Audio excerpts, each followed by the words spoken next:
Viral nikahan anak Padepokan, Wewe Gombel, penampilan tamunya sangar, bak aktor kolosal. Tengah viral di media sosial pernikahan anak pemilik Padepokan Wewe Gombel. Penampilan para tamunya langsung jadi sorotan. Awalnya pesta pernikahan anak pemilik Padepokan Wewe Gombel ini viral setelah diunggah oleh akun TikTok @temantenanyar.org. Dalam unggahannya, tim WO Temantenanyar di Banyuwangi ini mengaku mendapatkan klien pengantin anak pemilik Padepokan Wewe Gombel. Diketahui anak dari Padepokan Wewe Gombel adalah sang pengantin wanita bernama Sukma. Sukma dan kekasihnya Alfian menggelar pernikahan pada tanggal 11 Januari tahun 2024 lalu.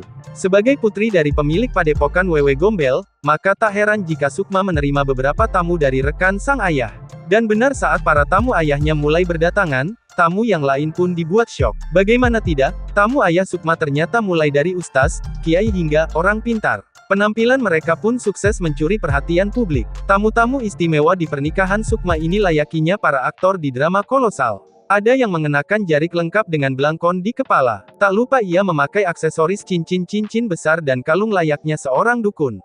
Ada pula yang datang mengenakan busana serba hitam lengkap dengan tongkat kayu. Selain para tamunya, hal istimewa di pernikahan anak Padepokan Wewe Gombel ini ternyata sang pengantin mendapat kado pernikahan berupa sebuah mobil. Tampak mobil berwarna kuning sengaja dimasukkan ke dalam pelaminan. Sukma yang mengetahui mendapat hadiah mobil langsung menangis haru. Saat menjajal masuk ke mobil barunya, Sukma terlihat mengusap air matanya. Diduga hadiah mobil tersebut adalah kado pernikahan dari sang ayah tercinta. Pasalnya Sukma dan suami sempat berfoto dengan ayah ibunya lengkap membawa kunci mobil raksasa sebagai simbolis. Pesta pernikahan anak pemilik Padepokan Wewe Gombel ini lantas ramai disorot warganet. Download Tribun X sekarang, menghadirkan lokal menjadi Indonesia.